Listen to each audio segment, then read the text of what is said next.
नमस्कार.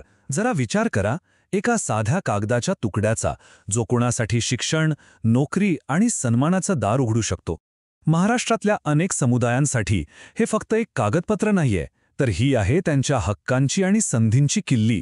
चला तर मग आज आपण हेच समजून घेऊया की एक साधनचं प्रमाणपत्र कसं कुणाचं आयुष्य बदलू शकतं. हा प्रश्न बघा, एका कागदाअभावी खरंच आयुष्य थांबू शकतं का? म्हणजे ऐकायला थोडं विचित्र वाटतं नाही का? पण हे खरं आहे. हे एक खूप मोठं आणि कटू सत्य आहे.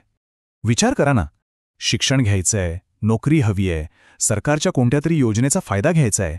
ह्या सगळ्या गोष्टी जर फक्त एका कागदावर अवलंबून असतील आणि तोच कागद जर मिळाला नाही तर मग काय होतं? प्रगतीची सगळी दारं आपोआप बंद होतात.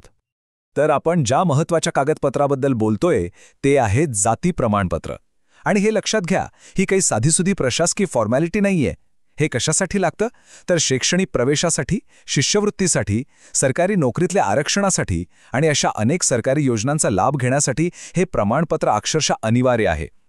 थोडक्यात काय, तर हे सामाजिक आणि आर्थिक प्रगतीच्या दाराची किल्ली आहे, एक प्रवेशद्वारच म्हणा ना.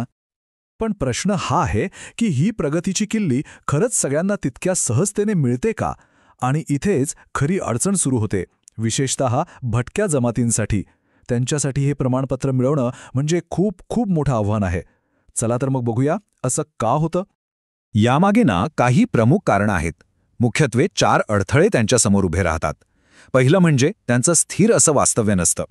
दुसरं, शिक्षण आणि त्यामुळे कागदपत्रांची प्रचंड कमतरता. तिसरं, या सगळ्यामुळे अधिकाऱ्यांसमोर पुरावे कसे सादर करायचे हा एक मोठा प्रश्न असतो. आणि चौथं कारण म्हणजे सामाजिक भेदभाव. आणि एक गोष्ट इथं लक्षात घ्यायला हवी, या अडचणी त्यांच्या वैयक्तिक चुका नाहीत, नाही, तर या अडचणी त्या समुदायांच्या जीवनशैली आणि त्यांच्या इतिहासाचाच एक भाग आहेत. यातली जी सगळ्यात मोठी आणि विचित्र अडचण आहे ना, ती म्हणजे वास्तव्याचा विरोधाभास. म्हणजे काय? तर बघा, भटक्या जमातींची ओळखच काय आहे? तर त्यांची फिरस्ती जीवनशैली. ते पोटापाण्यासाठी, रोजगारासाठी एका गावातून दुसऱ्या गावात सतत फिरत असतात. आणि यामुळे होतं काय की त्यांच्याकडे कधीच एक कायमस्वरूपी पत्ता नसतो. पण सरकारी नियम काय सांगतो? तुम्हाला वास्तव्याचा पुरावा द्यावाच लागेल, तो बंधनकारक आहे. आता बघा गंमत, जी त्यांची ओळख आहे तीच त्यांच्या मार्गातला सगळ्यात मोठा अडथळा बनते. आता दुसरी समस्या आहे ती म्हणजे कागदपत्रांची दरी. आता हे बघा, ऐतिहासिकदृष्ट्या हा समाज शिक्षणापासून खूप दूर राहिला, वंचित राहिला. त्यामुळे साहजिकच अनेकांकडे शाळेचा जुना दाखला, जन्माची नोंद किंवा वडिलोपार्जित जमिनीची कागदपत्र असं काहीच नाहीये. आणि अडचण अशी आहे की वंश सिद्ध करण्यासाठी सरकार बरोबर हीच कागदपत्र मागतं, जी त्यांच्याकडे नाहीतच.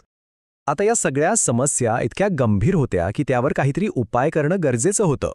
आणि मग शासनाने एक खूप महत्त्वाचं, एक निर्णायक पाऊल उचललं. तेच साल होतं 2005. आणि यावर्षी आलेला एक शासन निर्णय अनेकांच्या आयुष्यात आशेचा किरण घेऊन आला. तर मग नेमका काय बदल झाला या निर्णयामुळे? बघा, आधी कसं होतं, जमिनीच्या नोंदी दाखवा, शाळेचा जुना दाखला आणा असे पुरावे मागितले जायचे, जे या समुदायांसाठी मिळवणं जवळजवळ अशक्यच होतं. पण या नवीन निर्णयाने हे चित्रच पालटवलं. त्यांनी ही अटच बदलून टाकली. आता काय झालं तर स्थानिक सरपंच किंवा तलाठी यांनी दिलेलं प्रमाणपत्र किंवा गावातील 4 लोकांनी दिलेली साक्ष यालाच वैध पुरावा म्हणून मान्यता मिळाली.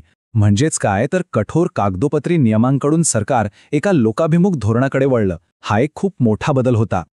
बरं, मग ही नवीन पद्धत प्रत्यक्षात काम कशी करते हे पण समजून घेऊया.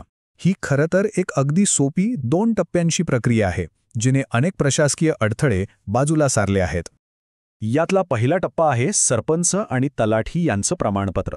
म्हणजे जर एखादी व्यक्ती काही वर्ष एका गावात राहिली असेल तर तिथले सरपंच आणि तलाठी हे दोघे मिळून त्या व्यक्तीच्या वास्तव्याबद्दल आणि जातीबद्दल एक प्रमाणपत्र देऊ शकतात. सोपा आहे. आणि दुसरा टप्पा तर त्याहून महत्त्वाचा आहे, स्थानिक साक्ष आणि पुरावा. समजा त्या व्यक्तीकडे कोणतीच अधिकृत कागदपत्र नसतील, तरीही जर गावातील लोकांनी विश्वासार्ह साक्ष दिली तर ती पुरेशी मानली जाते. याचा अर्थ काय तर प्रशासनाने स्थानिक पातळीवरच्या अधिकाऱ्यांवर आणि तिथल्या लोकांवर विश्वास दाखवला आणि यामुळे अनेक अडथळे आपोआपच दूर झाले. आणि सगळ्यात महत्त्वाचं म्हणजे हे धोरण फक्त कागदावर राहिलं नाही. याचा खराखुरा थेट फायदा लमाण, वैदू अशा अनेक भटक्या जमातींना झाला. यामुळे झालं काय तर त्यांना त्यांचे हक्क मिळवण्यासाठीचा एक मार्ग मोकळा झाला. एक असा मार्ग जो त्यांच्यासाठी अनेक पिढ्यानपिढ्या बंद होता. चला आता जरा या धोरणाच्या खऱ्या खोल परिणामाबद्दल बोलूया, कारण हा विषय फक्त एक कागद मिळवण्यापुरता मर्यादित नाहीये, अजिबात नाही. हा विषय आहे आपल्या संविधानाने दिलेल्या वचनाचा. समानता आणि न्यायाचं जे वचन आपल्याला संविधानाने दिलंय ते पूर्ण करण्याच्या दिशेने टाकलेलं हे एक मोठं पाऊल आहे. आणि या सगळ्याचं सार एका वाक्यात सांगता येईल.